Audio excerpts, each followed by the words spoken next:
the big money that's beginning to come in web shows through Hulu and Amazon and Netflix, is that just still kind of the huge thread that web shows have developed? And does that thread even matter for web shows or web creators?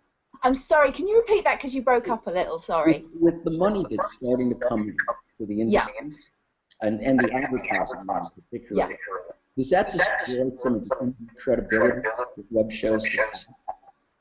Or does it really matter to you as a creator? I hope not. I think that the joy of web series is that pretty much anyone can do it.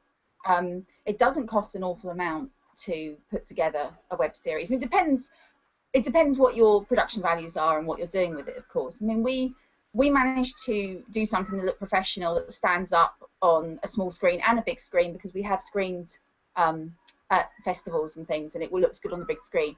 And that's, you know, that's great. But we self-funded and we did put money into it. And but that said, it wasn't an awful large amount if you think about what you can achieve on that budget. But I like that people with relatively no money can go out with, you know, with an iPhone camera and shoot something and edit it on their PC and put it up.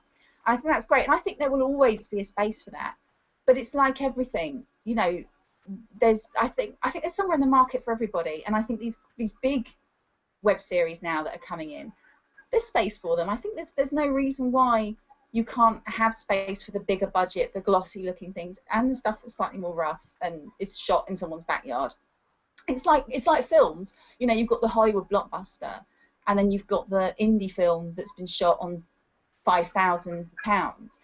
And you know, you're not always in the mood for the Hollywood blockbuster. You're not always in the mood for the indie film, but you can watch. You know, you can watch both. You can watch one day, one the next. And so there's a place for everyone. There should be a place for everybody, and especially on the internet, because it's so accessible. Anybody can watch it, and there's no real boundaries, there's no real restrictions. So you can kind of do what you want, really. I mean, for us, like I say, season 1 of Threesome, we self-funded. I deliberately wrote it so it would be quite a small budget. We were very lucky. We pulled in a lot of favours. We pulled in pretty much every favour we have to get it shot. Series 2 is much more ambitious. There are more... I said there are more characters, there are more locations, there are bigger locations, there are more difficult locations. I'm going to be giving our cinematographer a couple of headaches. And for that one, we are seeking funding, because we can't do it on a small budget. It needs to be a larger budget. Are you going to end the episode? Yes. At present, we're planning 13 10-minute episodes. Okay. So, I mean, I was trying to stick to 5 for the first series, although the last episode I think is about 8 or 9 minutes. Because I think 5 minutes is a good time for attention span. You know, that's enough, really. People can watch it. It's not a massive time commitment. You can watch, you can get in, you can get out. And things like, I mean, I love Fresh Hell, for example, and they're always quite short, and they're great, and you can dip in and dip out, and they're brilliant. But with Series 2, I mean, a lot of people who love Series 1 have said, you know, I wish it was longer, and I'd love it to be a bit longer. So we felt like with Series 2, okay, people are into it now, they get it more, they understand it more, we can take the risk and have longer episodes. And the way it flowed and the way I wrote it, it seemed to work in 10-minute chunks. So that's how it should be. I like the smaller, what I call bite-sized portions. Yeah. Because it forces the writer to not have an everything has to, there's no fluffing story. Everything has to really focus on the story, the characters, and moving the plot along. Absolutely. Absolutely. And I think that's true, and I think that's something, as I say, with the Series 2 that I've been very wary of, because there's a lot of stories I'm trying to weave in there. And you can't have anything extraneous. You can't have any fluff, because you'll just end up going off on tangents that you don't need. And that's the thing with a lot of web series. I think you need, a lot of them do that very successfully, is you get to the meat of it, you get to the heart of it, you get to the story. And yeah, I think even with the slightly longer episodes in Series 2, it's very much, it's the story. I mean, when you think I've got 3 people's stories going along here, and they are intertwined, but they're also slightly separate. So it's putting them all together. I mean, I've got scenes, as I say, we've got Paul and his journey as he accepts himself.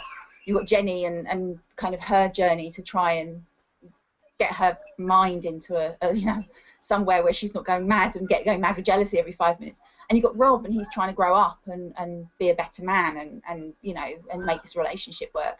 And so you see, you know, he's going to talk to his family and she's talking to her friends, and you're trying to mesh all that into 10 minutes. And you have to just stick to the story and not go off on tangents, which it's a challenge for a writer. It's a challenge for a writer, but I also think it's a good thing to do, and I think it's something that a lot of indie filmmakers would do well to try and heed, because I mean I'm an economical writer. I am with everything I write. I'm very economical, and I tend to go directly for story and no bump. And one of my biggest criticisms sometimes of films, not just indie films, Hollywood films as well, is they go into all this subplot and this, that, and the other, and it doesn't actually go anywhere, and you don't need it. And it's great if it adds to the story, but most of the time it doesn't. It's just screen time. I use Girl Number 9, James Moran's Girl Number 9. I don't know if you watched this as a perfect example of that. Sorry, can you repeat that? You're breaking up again, sorry. I always use James Moran's Girl Number 9. Right, I don't know that one, no. As a perfect example of a short form. Right. Being better than a long form. Because everything in every 4-minute episode was essential to the episode. And there was nothing else that wasn't important. There was no backstory or anything else. And it heightened the tension. Yeah. In some way by keeping it short and to the point. With Absolutely. cliffhangers at the end of each episode. Absolutely. And I think if we're all honest, we've all been, I mean, there's this thing in Hollywood at the moment. There's this idea of these films have to be 3.5 hour epics. And I think if we're honest, most of us have gone to the cinema and watched these films and thought that could have been an hour shorter and not hurt any of the story. So I think, I definitely think that things can be, in long form and short form, can be trimmed. But certainly on the net, it's really important. And, you know, if you're writing a web series and you're doing it on a budget, you want to keep the cost down. So a good way of doing that is to go straight for the story and take away anything else. So a lot of that is about as a matter of necessity. Yes. As opposed to the plan. Well, as they say, necessity is the mother of all invention. So there we go. Do you watch web shows? I don't watch as many as I would like, only simply because of time. I get very, very little free time. So, but when I do watch some, as I say, I love Fresh Hell, and I do watch that.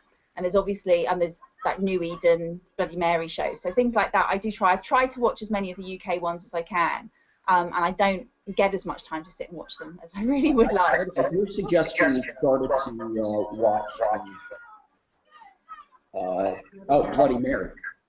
Bloody Mary. Yeah, because we're going to be interviewing Darren next week. Yes, Darren, yeah. What is a Ralph? A Ralph? Yes, there's one of the characters in the first, I was going to email him, I didn't know it was a British term, I had no idea. And the characters made a lot about not liking a Ralph. Which was, Ralph. Yes. It's like, I think it's a supernatural. You'd have to probably ask Darren. Sure, but yeah. Speak to Darren about that. There's a non-supernatural person, like a muggle among wizards or something. Yeah, I mean, it's not, as I say, obviously it's a Bloody Mary thing. I don't know if that's something of his invention. It's not something I'm aware of in Okay, it's not, we looked it up in a good flying dictionary. We're going to find it. Yeah, I think that's his invention.